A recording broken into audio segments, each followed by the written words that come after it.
Esan bezala, Edurne Kots dugu gaur gurekin naizenetik. Arratsaldeon, Edurne. Arratsaldeon. Zer moduz? Ongi, oso ongi. Lanean zabiltzate naizenekin. Bai. Beti ez, beti badaude gauzak egiteko.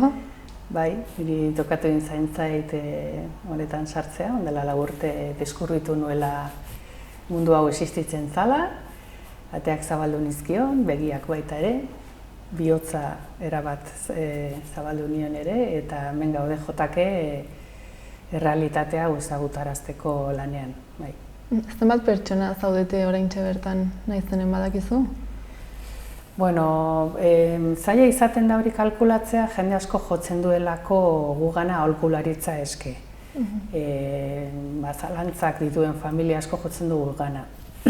Orduan, zenbatuak zitugu zehazki zenbataren, baina bai bazkide moduan bai gaudela 120 familia inguru.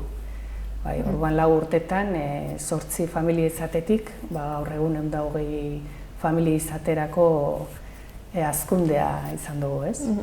Eta uste duzu orain jendeak ezagutza gehiago duela transexualitatearen inguruan? Sortu zinetenetik elkarte moduan? Bueno, nik esango nuke baietz, argi dagoela bestela zinak 120 familia izango, baina asko dagoela egiteko ere gaineratuko nuke.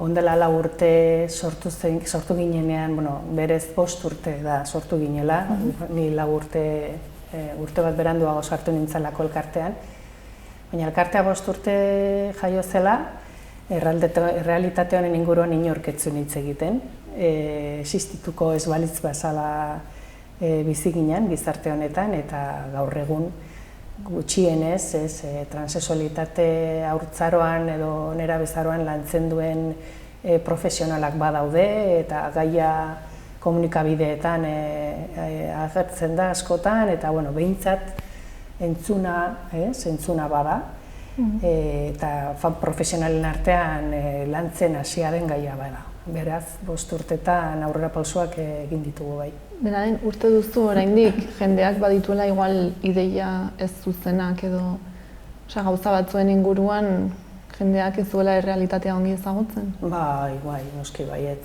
5 urte ez da nahiko, gaia ongi ulertzeko eta gure aurreritzi guzti hauek puskatzeko, eta berreraikitzeko beste aniztasun eta koloreetako mundu bat, eta benetan hori barneratzeko nik uste dut lanketa handia egin behar dela bai ikastetxeetan aurrekin, bai gazteekin, eta profesionalen alorrean, pediatrian, medikuntzan, psikologo eta denek ez, edo aisialdiko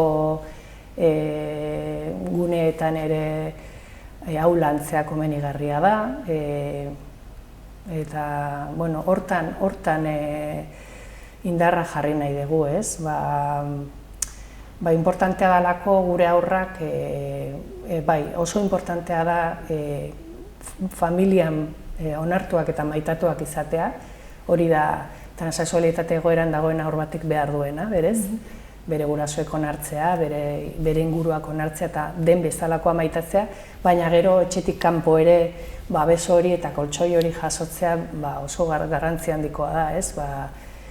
Segurtasun horrekin aurrera egiteko, ez? Eta ez markatuak edo ez seinalatuak izateko, ez? Orduan, lan handia dago egiteko eta horretan gabiltza poliki-poliki, baina 5 urtetan berriro esango dut asko egin da eta asko aurreratu da, ez? Komunikabideetan ere asko azaltzen ari dalako gaia eta hitz egitea berez aberatsa dalako, ez? Eta zuek ere sortu dituzue materialak, ez? Eta baliabideak jendeak jakiteko nola, edo zer egin edo informazioa jasotzeko? Bai, gauza da, ondala Krisales Euskal Herria edo Krisales Estatala, eta gaur egun naizen gara, ez? Baina berez sortu ginen Krisales Euskal Herria moduan, sortu arte, zeuden material didaktikoetan erakusten ziren gorputzak, denok irudia buruan ditugunak direla, ez? soilik neskak alua izan zezakeen eta mutilak pitilina, ez? Orduan beste aniztasun irudirik eta ez da saltzen inongo irudietan, inongo liburuetan. Gaur egun ere hori oraindik ere konkistatzeke dago. Gaur egun ere ikastetxeetan dauden irudiak, gorputz atalari dagokionez, horiek dira, ez? Orduan oraindik asko daude egiteko. Hori ikusita, bai, Krisales Euskal Herriatik sortu genuela material didaktikoa ikastetxeetan landu ahal izateko, non gorputz eta identitate guztiak azaltzen diren, bai?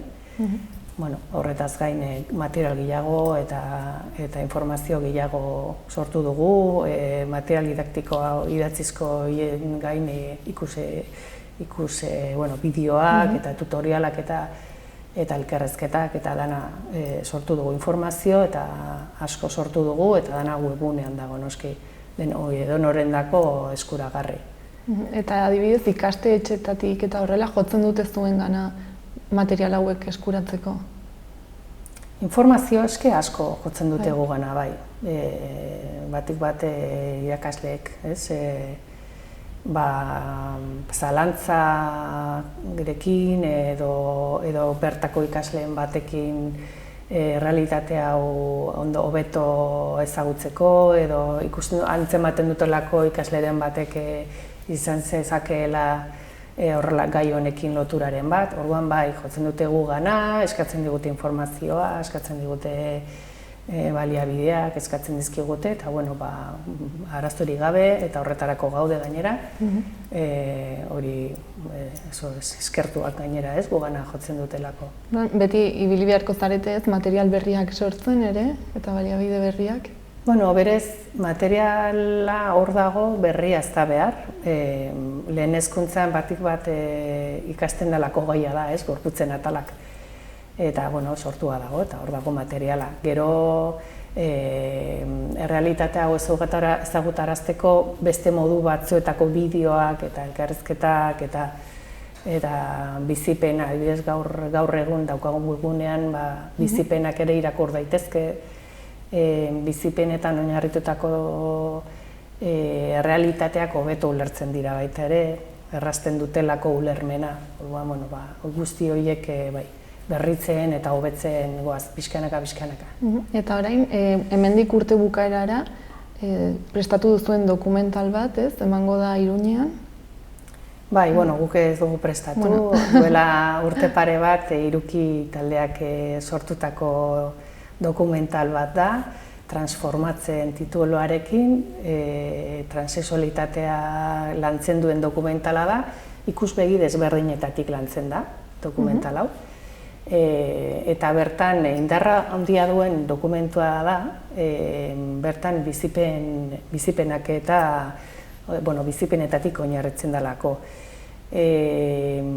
Realitate desberdina dira, helduen transexualitatea lantzen da, lantzen dira baita ere duela 30 urte bizitu izan zuen, haurtzaroan bizitu izan zuen neska baten bizipenak ere adierazten dira bertan, eta gero gaur egun gure aurren ere bizipenak islatuta daude dokumentalan. Eta dokumental honen ostean, 40 minutu inguru dituen dokumentala ostean, naizen elkarteko bi familien testigantzak ere zuzenean ematen dira. Orduan, ulertzen dugu oso herramienta aberasgarria dela eta ulertzeko, azkenean jendeak behar duena da testigantza zuzena, identifikatzeko eta empatitatzeko kasuarekin. Orduan, iruditu zitzaigun proiektu polita izan zitekeela Iruña herrian hainbat lekuetan botatzea, eta halaxe egingo dugu, badugu pase bat azaroaren 14an, eta abenduan beste 2 pase izango ditugu, bata izango da abenduaren 19an, eta bestea 30an. Bibosetan izango da, San Jorge, Sanduzelai, Mendillorri eta bestea Arrotxapeako Zegibozean. Eta ze jenderi dago zuzenduta? Orokorrean guztiei, zen nahi zut horrelako gaia guztien ardura da eta guztien jakimina piztu dezaken gaia da, beraz, guztien dago irekia da. Eta helburua da transexualitatearen inguruko errealitatea Bai, ezagutarazti, hitz egin eta horren inguruan hitz egitea, ez?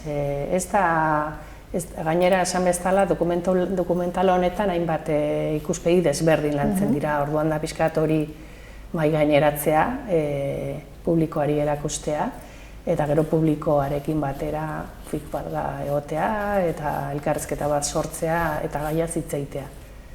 Eta lehenago ere egin dituzue horrelako emanaldiak?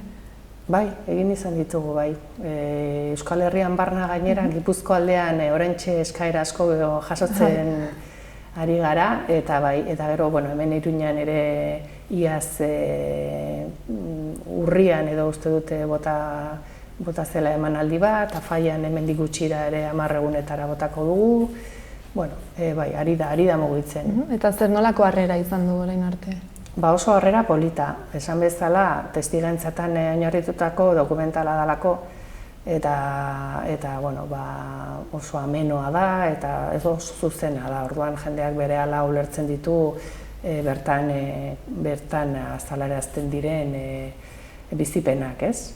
Eta gero tartetxo horretan interbentzio asko egoten dira, zalantza asko, eta bertan egoten garenez, bertatik bertara argitzen dizkiegu edo saiatzen gara behintzat ikuslei eta entzulei dituzten zalantzak argitzen, ez? Eta zein da igual gehien nagusitzen den zalantza, badago beti galdetzen dizueten edo esaten dizueten zerbait?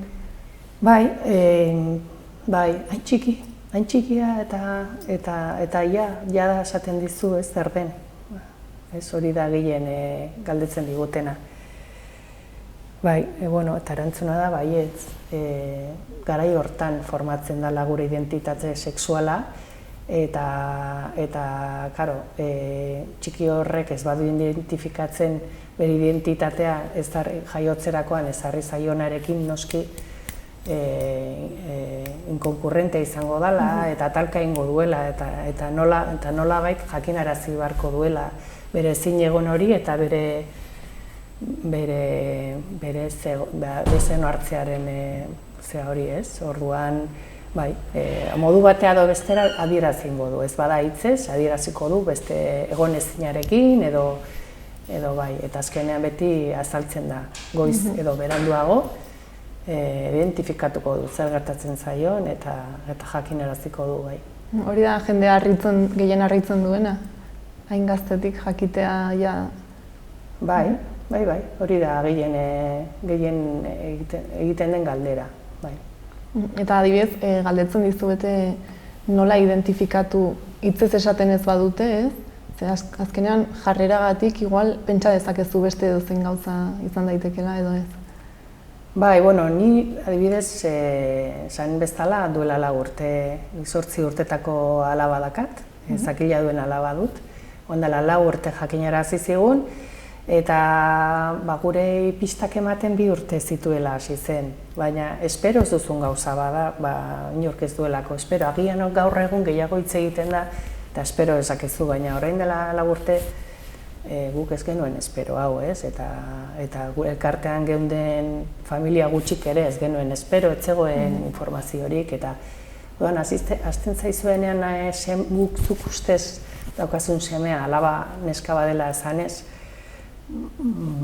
hankaz gora jartzen dizu mundua, hori horrela da, ez? Gainera etortzen zizkizu beldur asko, aurreritziak puskatu behar dituzu, eta beldurrak esaten dira gehien bat denak dauzkagun eraikia ditugun estereotipo horiek, mingarriak eta kajoi beltz batean sartuak ditugunak, eta hori puskatzea eta horrekin begirada hori aldatzea koste egiten da. Baina esan bezala, gure aurra onartua sentitu zen arte, guk genekien ez zegoela ondo, egunero adierazten zigulako hitzez eta jarreraz ez zegoela ondo. Ez dago ondo da jateari utzi ziola, amorru bizian egoten zala, eta dena zeukan, esan izute, bazuen babes osoa eta onarpen osoa beste gainotzeko guztian. Orduan ez genuen ulertzen zer gertatzen zen, hitzez adieraztera iritsi zen arte. 2 urte egon zen bestelako pistak ematen, baina guretzako inimaginablea zenez guzti hau, ez? Hitzez adierazi arte ez genituen begiak ireki, ez? Eta 4 urtetan hau hainbeste aldatu bada, etorkizunera begira, uste duzu, positiboa da zure ikuspuntua edo? Bai, nik uste eta atzera ezina dela, ez? Atzera ezina izan zen bezala lehen ezkerrarekin eta zehatzen zutenak, ez? Idazten zutenei lotu egiten zieten eskolan ezkerreko besoa eskuinarekin behartzeko idaztera, ez? Hori gaur egun pentsa ezina da. Gu pentsatzen dugu hemendik 20 urtetara, gure aurrak ez direla ez da markatuak izan beharko, ez? Ez dugu transexualitateaz hitz egin behar izango dalako beste aniztasunaren aldaera bat. Ilegorriak dauden bezala, ezkerrak dauden bezala, errenak dauden bezala, beste aldaera bat. Beraz, gizartea aldatzen ari da, ez? Eta aldatuko dugu, baietz, gero eta pixkanaka, gero eta irekiagoak garela, eta pentsatzen dugu baietz, esperantza badugu, noski, nik badakit hau atzera ezina dela. Ez dakit zerbait gehiago gaitu nahi duzun, edo besterik gabe hori gonbitea luzatu dokumental hori ikustera hurbiltzeko jendea, ez? Hori da, bai, oso dokumental indartsua da. Esan bezala bizipenetan oinarrituta dagolako, eta bai animatuko nuke jendea hurbiltzera, auzoetako zibigosetan izango da, eta honen berri orain hasiko gara ematen, beraz, jendeari iritsiko zaio informazio gehiago, ez? Baina, esan bezala, lehenengoa izango da azaroaren 14an Mendillorriko zibibosean, gero bigarren izango da abenduaren 19an izango da, Sanduzelaien, San Jorgen, eta abenduaren 30an Arrotxapeako Jusla Arrotxa zibibosean. Mila esker, hona etortzeagatik. Zuei, gonbidapena luzatzea. Vale, venga.